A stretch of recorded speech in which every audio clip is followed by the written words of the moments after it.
Seminary is an experience that's relevant to anyone's life.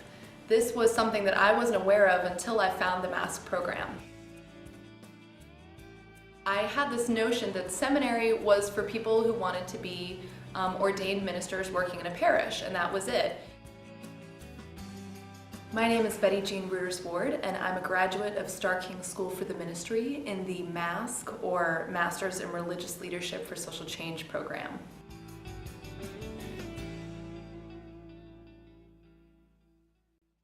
I attended Starr King from the fall of 2005 to the spring of 2008. I was in the first incoming class of students in the MASC program.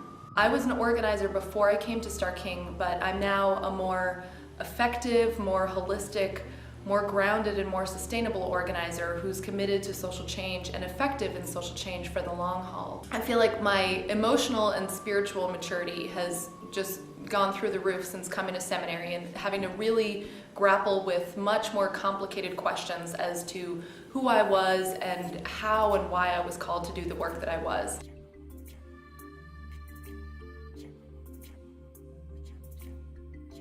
I took a theology class in which I examined theologies of mental health and personal sustainability and social movements. And certainly I started from my own experiences to help do some healing and some growth about what I'd experienced so far in social activism, but I really expanded it beyond there to look at how do social movements sustain themselves in general? How do organizers get the grounding that they need to stick with it for the long haul and really deal with all of the suffering that they're experiencing and witnessing on a daily basis?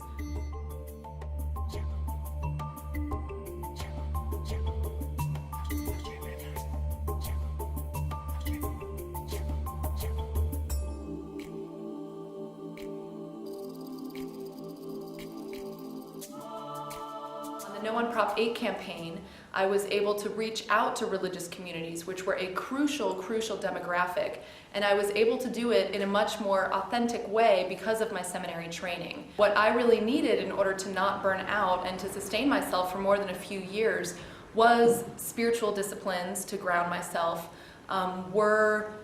ethical frameworks to help me understand from a much deeper level why I was called to do what I was called to do. Immediately after graduation, I had an opportunity to put what I learned into action. I received a call from a fellow Starr King graduate, a community minister, who was taking on all of the religious organizing for the No on Prop 8 campaign, so for marriage equality in California and beyond. And there was this real deep realization that in order to build a strong movement for marriage equality or for any kind of justice and liberation, we needed strong religious leaders at the center. I really love the educational philosophy at Starr King and the idea of growing well-rounded religious leaders.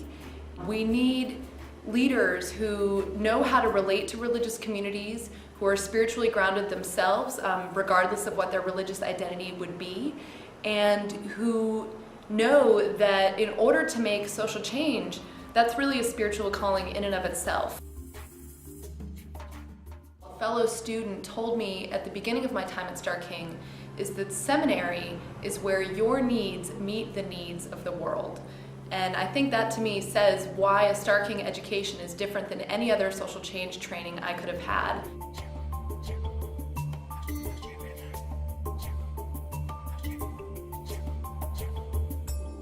I remember getting a call from Gavin Newsom's office the night before the rally that he had heard the clergy were gathering in favor of marriage equality, and he strongly believed in the need for religious leaders for social change, and he wanted to join the rally as well and to meet with those clergy.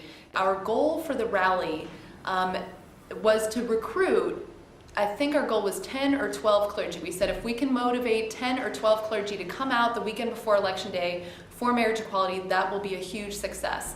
And the morning of the rally, we had over 50 clergy who had signed up to come to the event. They just came out of the woodwork, people of so many different denominations, so many different religious backgrounds, who all said, we want to come together, and who I was able to bring together because of the training that I got at Starr King.